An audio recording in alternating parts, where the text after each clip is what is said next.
Bem, estamos aqui de volta com a aula 8b, Revolução Científica, Nicolau Copérnico, Galileu Galilei, Newton, dentre outros e outras coisas. Vamos retornando. Bom dia. Esse slide 2 é para mostrar a vocês algumas frases muito marcantes e até impactantes de Galileu Galilei. Aí você vai fazer a gentileza de pausar a apresentação para lê-las. Eu, particularmente, gostaria que você refletisse muito numa coisa. Galileu foi condenado pela Inquisição da Igreja Católica, condenado à prisão domiciliar até a sua morte. Galileu disse e escreveu muitas verdades científicas, e eu digo verdades porque até hoje não foram contestadas, e que simplesmente iriam contra os dogmas católicos e bíblicos. Veja, por exemplo, a segunda frase. Eu não me sinto obrigado a acreditar que o mesmo Deus que nos dotou com o sentido da razão e do intelecto nos queira renunciando à sua utilização. Percebe como a conduta de Galileu era assim condenada, né, e incomodava a então poderosa Igreja Católica, ainda poderosa nesse contexto. No slide 3 também, mais 3 frases de Galileu, e eu chamo a atenção para as duas menores, né?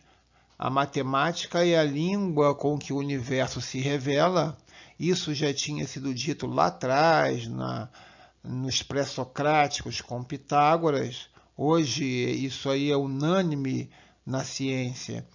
E a primeira, ao negar princípios científicos, pode-se sustentar qualquer paradoxo. Ou seja, se você nega a interpretação científica, muitas vezes você pode estar sustentando um paradoxo, um erro. Slide 4, esse eu tenho que ler com vocês porque são 3 frases que definem muito bem o que é a ciência moderna, né? Já que o que se elaborou na Renascença em ciência, como método científico, por exemplo, vem sendo visto até agora, até os dias de hoje. Vamos lá. Possui uma postura lógico-realista, naturalista, experimental e matemática. Isso aí é clássico para a ciência, né? Segunda, pressupõe um mundo objetivo, estável, com regras e leis homogêneas que servem de medida para todas as investigações. E a terceira, capacidade de descrever eficazmente as regras e o funcionamento da natureza ou das coisas do mundo. Slide 5, ligado à ciência moderna, veja só aí os 4 itens. Instrumentalização da racionalidade, laboratório, experiência, matemática. E mais abaixo, a partir de Galileu Galilei, a ciência passa a ser quantitativa, subordinada à objetividade do número, obedecendo às regularidades numéricas encontradas na natureza. A matemática realmente como linguagem do mundo, como nos disse Galileu. Então, a nova ciência, a partir do século mais ou menos ali 17, distingue-se da antiga por uma mudança de método e até de objetivos. Não mais apenas descrever como as coisas são, mas principalmente como elas funcionam e ainda se é possível e como controlá-las e produzir uma coisa chamada universalização daquela lei e previsibilidade. E no texto do slide 6, o que você lê aí? A partir das regularidades quantitativas encontradas na natureza, o ser humano aprendeu a fazer previsões que lhe davam algum controle sobre o mundo que o cercava.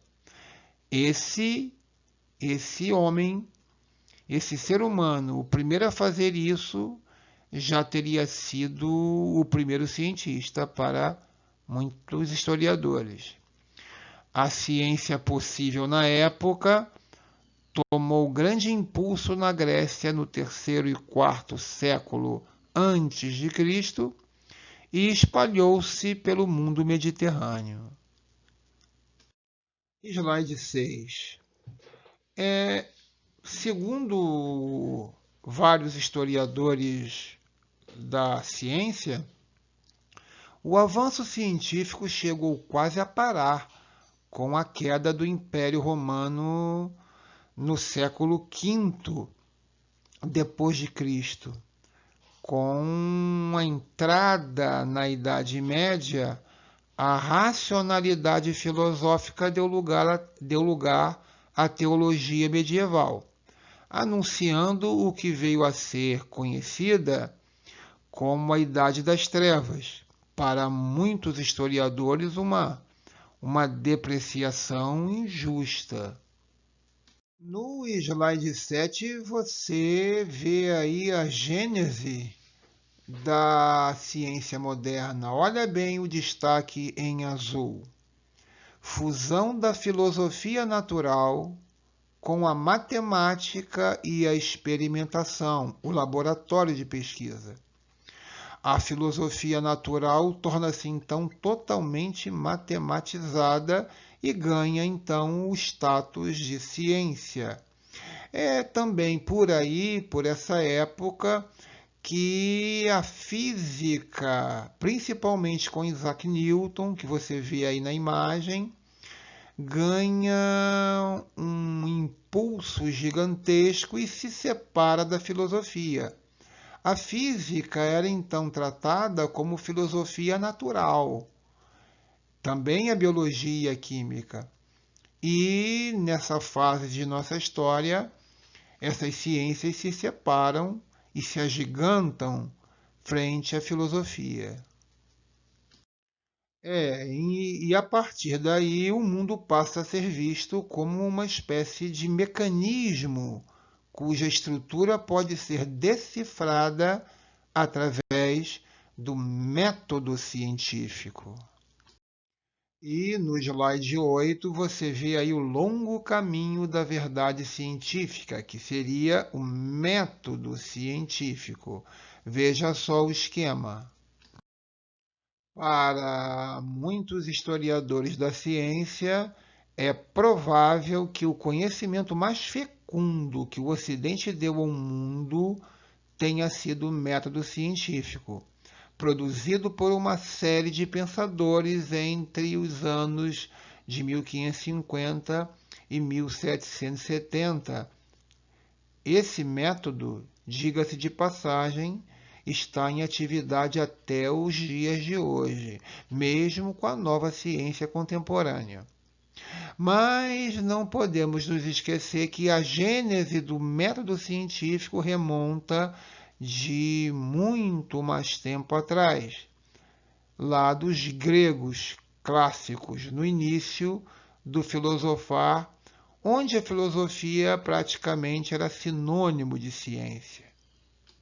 É tão importante que eu gostaria que você acompanhasse comigo a leitura do esquema, a sequência completa do método científico. Vamos lá? Observação reflexiva, concentrada, objetiva, uma pergunta a respeito de um problema, que, sem ter resposta, vai estimular o cientista a pesquisar, coletando dados estatísticos, tomando como base uma hipótese que seja obrigatoriamente lógico-racional. A partir daí, ele parte para o laboratório, para a experimentação da hipótese, usando dedução e indução conforme o caso. Fundamentação matemática, hoje em dia obrigatório, previsibilidade, controle, generalização. Veja bem, previsibilidade. É importante que aconteça na experiência o que esteja previsto, controlado, para que possa ser o quê? Generalizado. E estabelecida a essa regularidade quantitativa, as várias experiências mostrando a mesma coisa, então você tem uma lei da natureza e um conjunto de leis relacionando vários fenômenos entre si, nós teríamos uma teoria. No slide 9, é mais ou menos a mesma coisa do slide anterior, apenas mudando a forma de falar e algumas palavras, mas é aí a sequência, né, do método científico. Novamente, no slide 10, mais um reforço com outras palavras devido à importância do método científico. É fundamental que você saiba a diferença entre um dogma e um axioma, principalmente para entender o que se passou da Idade Média para o Renascimento, para a ciência moderna. Um dogma, veja aí, é uma verdade incontestável. Características das religiões. As religiões são dogmáticas. Opinião tida como definitiva, absoluta. Quando o dito pensador não examina, não coloca à prova mais os seus princípios, por considerá-los irrefutáveis. Torna-se, então, dogmático.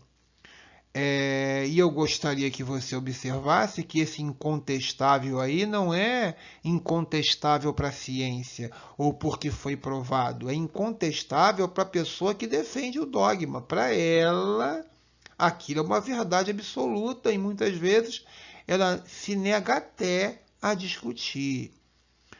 Um exemplo de dogma: existe vida após a morte. Para que isso deixasse de ser um dogma, era preciso ser cientificamente provado, através do método científico, envolvendo todas aquelas etapas que nós vimos nos slides anteriores. Então, essa vida após a morte pode até ser verdade, você pode até acreditar, mas o que eu estou dizendo é que torna-se um dogma justamente porque não passou pelo crivo do método científico, nem mesmo pela lógica. E o que seria, então, um axioma? Um princípio muitas vezes indemonstrável, porém evidente, né? Matematicamente falando, por exemplo, uma verdade intuitiva, imediatamente aceita por todos, sem demonstração, sem precisar de demonstração. Seria uma espécie de conhecimento prévio, a priori, imediato, que não depende da experiência para ser aceito. São proposições consideradas universalmente válidas, como, por exemplo, a menor distância entre dois pontos é a linha reta. Você não precisa ir a um laboratório nem usar todo o método científico para aceitar isso como uma verdade. A menor distância entre dois pontos e a linha reta é, então, um axioma. Não precisa de demonstração para ser aceito como verdade, devido à sua clareza, à sua lógica estrutural. Slide 12, Leonardo da Vinci. participou, sim, da Revolução Renascentista e sendo muito lembrado pelo mundo artístico, mas muitas vezes sem se levar em conta seus projetos de engenharia e o seu poder de entender e participar da revolução científica. Não há máquina sem tecnologia, como não há tecnologia sem ciência. Esse alerta deve ser feito principalmente quando se menciona os projetos mecânicos de Leonardo da Vinci, coisa que muita gente não reconhece por ficar restrito apenas à arte que ele deixou de herança. Voltamos aqui no slide 13 ao grande símbolo, né, da Revolução Científica, Galileu Galilei. Segundo Galileu, um dos fundadores da ciência moderna, talvez o principal, real é tudo aquilo que possa ser medido e quantificado. Já tocamos nesse assunto antes. Esse dizer contrariou os dogmas religiosos dominantes na época. Bem, e também com essas palavras, Galileu praticamente retratou a valorização da ciência experimental, já praticamente matematizada em sua época, em detrimento da ciência contemplativa do fim da escolástica, uma ciência pautada pelos escritos de Aristóteles, que no fundo nem tinham muita coisa a ver com o cristianismo. No slide 14, você vê a frase que fala na substituição da dedução pela indução, mas na verdade não foi uma substituição, e sim uma valorização da indução em relação à dedução. Galileu Galilei, físico, matemático, inventor e astrônomo, que nasceu em Pisa em 15 de fevereiro de 1564 e morreu em 8 de janeiro de 1642, Galileu tem sido chamado por essas afirmações, essas práticas, como o verdadeiro pai da revolução científica. E a partir dele só seriam consideradas verdadeiras ou leis da natureza hipóteses, teses, teorias e mesmo argumentos que pudessem ser comprovados pela matemática e pela experimentação. E, por último, outro gigante da revolução científica, Isaac Newton, físico, astrônomo e matemática. Seus trabalhos sobre a formulação das leis do movimento levaram à lei da gravitação universal, e a decomposição da luz branca também conduziram à moderna física da ótica. Na matemática, foi ele quem lançou os fundamentos do cálculo infinitesimal. Inclusive é disputado por físicos e matemáticos por conta disso. Muitos historiadores dizem, historiadores da ciência, que praticamente foi a obra de Isaac Newton quem separou, como eu falei anteriormente, a física da filosofia natural. Veja aí o texto do slide 16. Seu livro, olha bem o título, Princípios Matemáticos da Filosofia Natural. É considerado uma das obras mais influentes e revolucionárias da história da ciência, onde ele descreveu a lei da gravitação universal e as 3 leis que levam o seu nome, as leis de Newton, que fundamentaram toda a mecânica clássica que ainda hoje você estuda em seu curso médio escolar. Bem, assim encerramos a aula 8, 8A e 8B.